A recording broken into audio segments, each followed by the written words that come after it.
Reports, Finance and Administrative Activities, number 20190168, Department of Emergency Preparedness and Hurricane Preparedness.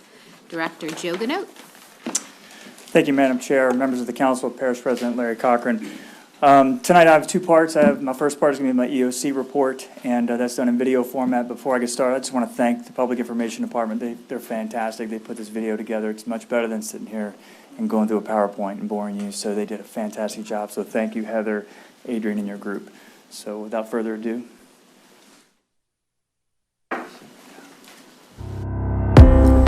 We at the St. Charles Parish Department of Homeland Security and Emergency Preparedness are proud of our accomplishments from 2018 and look forward to continuing our mission of providing a comprehensive emergency management program while working with our partners on the local, regional, state, and national levels throughout 2019.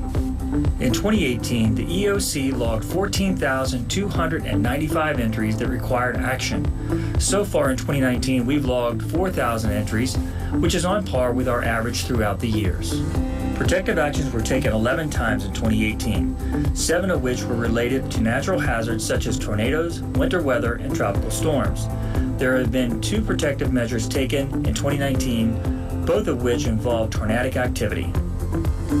Far more frequent in St. Charles Parish are unusual events.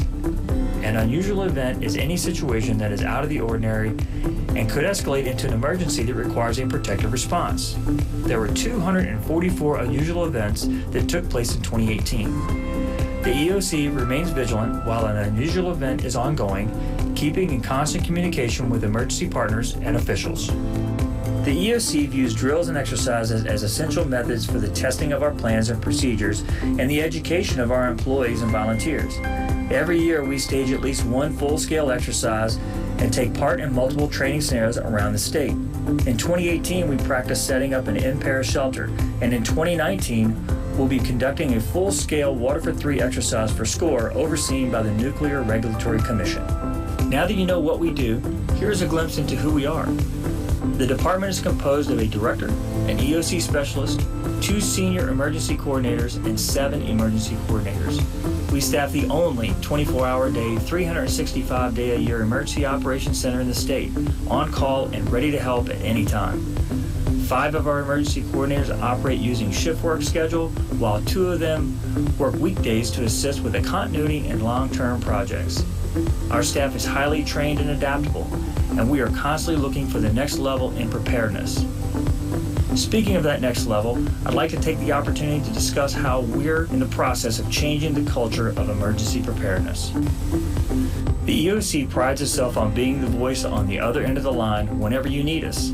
Aside from answering the phones after hours for nearly every governmental department, we are also responsible for notifying the public about any and all protective actions that they may need to undertake.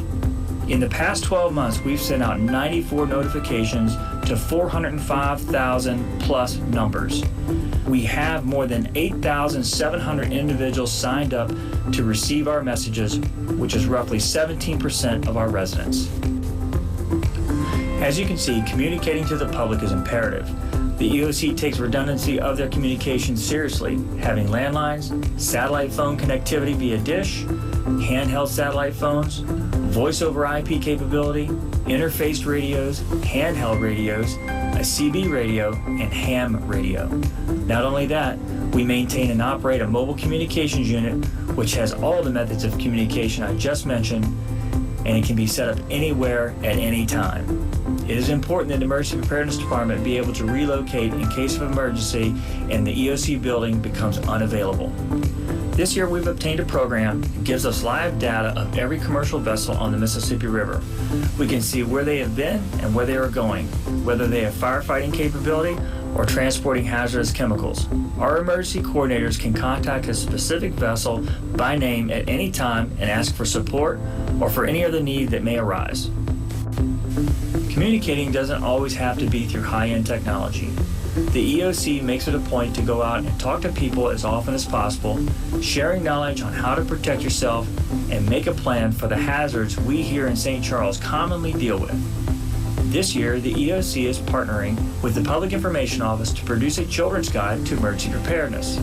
Complete with games and puzzles, the guide will be given out to children in summer camps that come to the EOC for a tour. This is where they will learn about what we do and what they can do to help their parents in case of an emergency. It is our mission to continually find ways to make our parish more knowledgeable about how to protect themselves. We will always be looking for more original ways to reach the public. And we will always be seeking out technology to make us better at our jobs. And of course, we will always be there to answer the phone when you call.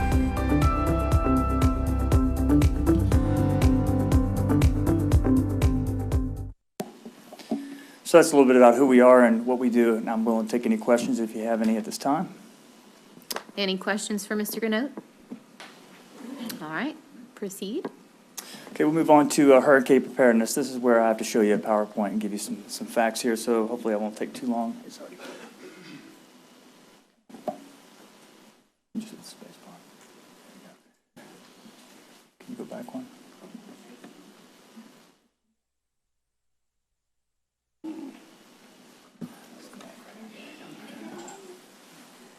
Okay, so hurricanes, we have to talk about them every year, certainly, and we prepare for them 365 days a year.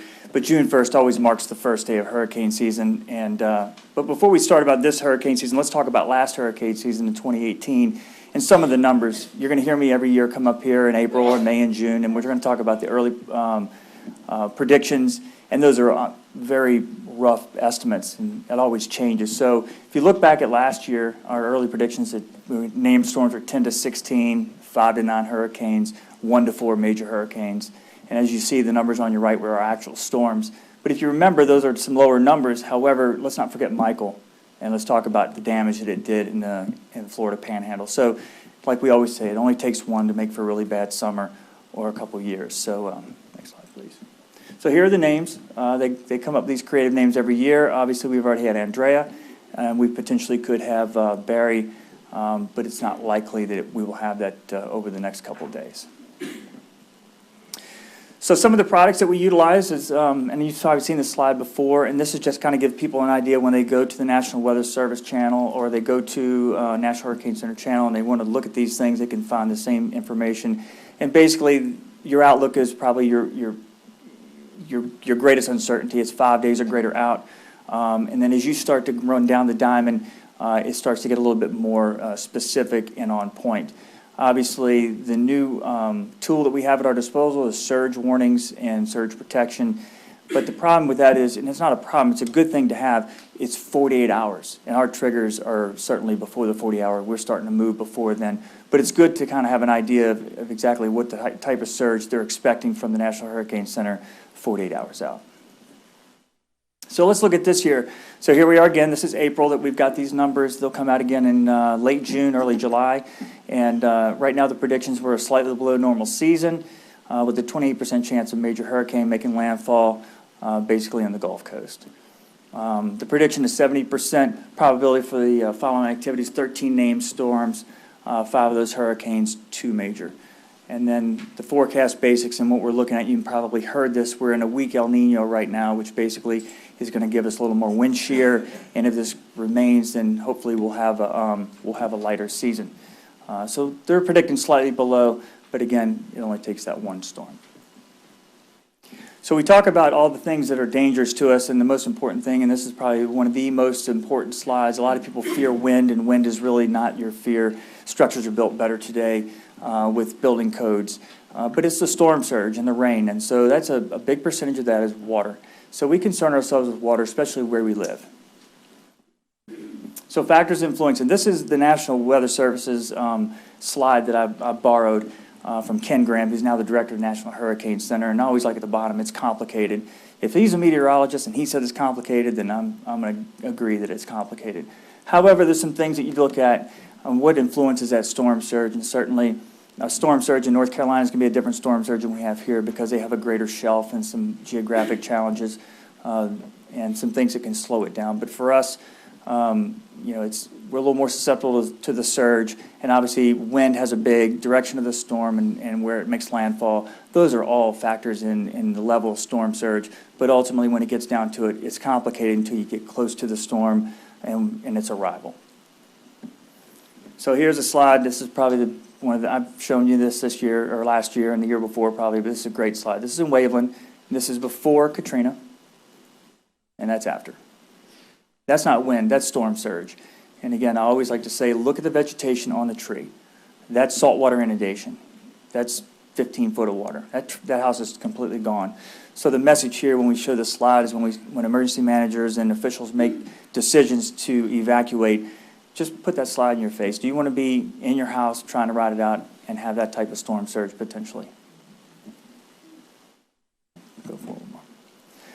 So inland flooding is also a problem. So I think the most important thing that we look at, and you get a slow-moving storm that comes through here, as we saw in Baton Rouge in 2016, and the training rain and just the torrential downflow. Now we're getting more training rain than we ever had before, and it's not even storm-related. But with these slow-moving storms in the right position, they set up over our community, we could get a lot of flooding based upon just that storm sitting. So we always look at how fast north is a storm moving, how quickly it can get in, and how quickly can it get out.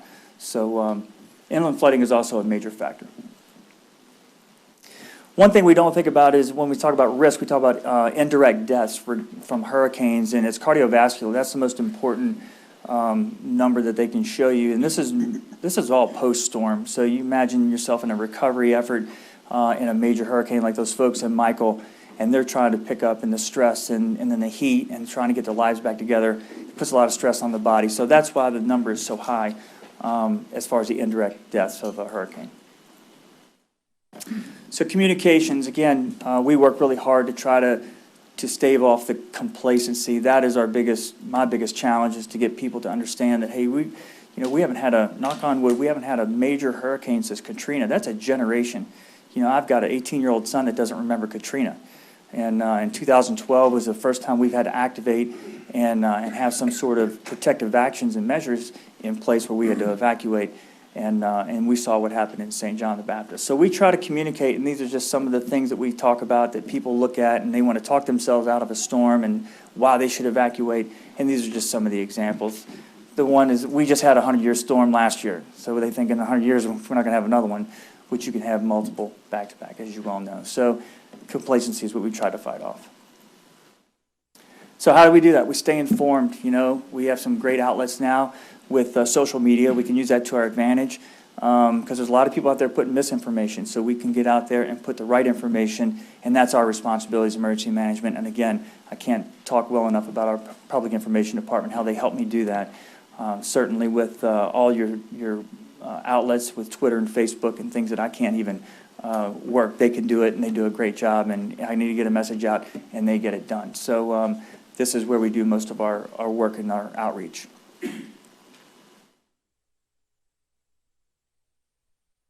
So that was pretty quick. Any questions? Any questions for Mr. Ganote?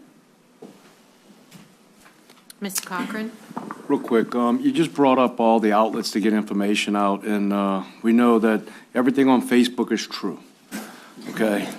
So how is people going to figure out that it is true? It's coming from St. Charles Parish. How are they going to know that when you put it out on Facebook? So they can go to our public information website, and obviously it tags Twitter and Facebook. So if it comes from us directly, obviously when we activate or we start to look at a storm, we're working closely. So they're going to put it out, and you can guarantee that if it comes from us with our logo and our representation, that's us. Okay, and how do people get on our email list? Did we put that out there?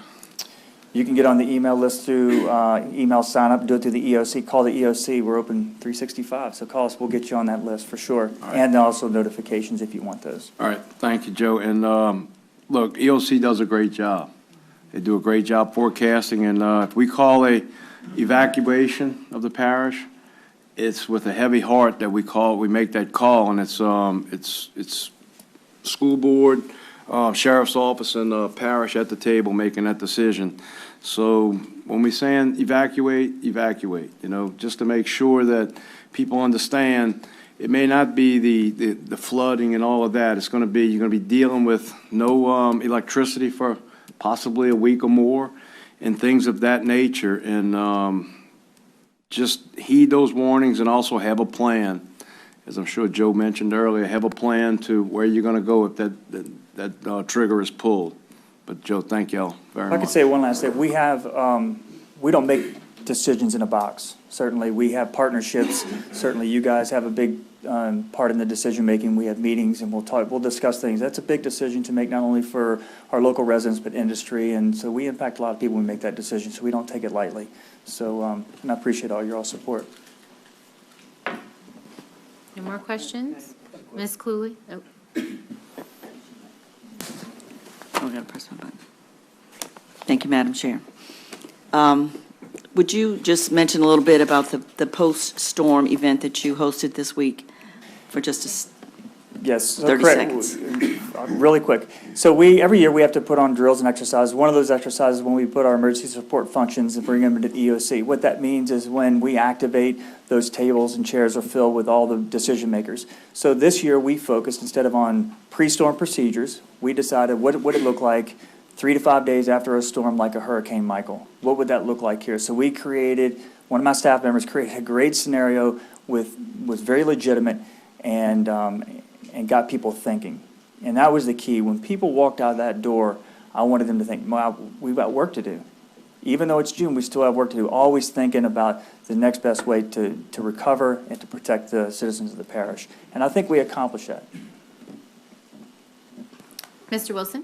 Thank you, Madam Chair. Joe, when you mentioned individuals sign up for alerts, and I guess most of us has been watching the news over the last couple of weeks with tornadoes in different areas. We have, I know we get alerts on our phone. Then I know the first Thursday of the month, y'all check those sirens, and then they got the little location with the yellow flashing lights with the 1370 number. So do y'all get many calls at the place over here when you not so much a siren, but I've seen the lights flashing before and no sirens? So sometimes we'll get some heavy rain if there's any type of protective actions and we want people to tune in. That's just one avenue to speak to the public. And as much as you might think that no one listens to AM radio anymore, if there's one person that listens to AM radio, then we have to keep it. So there's a message that's attached with that. Could be street flooding in a certain area. Public Works may call, say, hey, we had a lot of rain and we've got street flooding in this part of the community, and we'll put that out on public information. So it's not just it's just going to be through Facebook and Twitter. We still have the AM radio, and it can be anything. It could be more than just flooding, or it could be more than a hurricane or a tornado. Okay, thank you. You're welcome. All right, if no more questions for Mr. Ganote, we do appreciate all that you do. I feel very confident that we're going to have a good storm season. Knock on wood. Thank you for your time. Stormless. Stormless.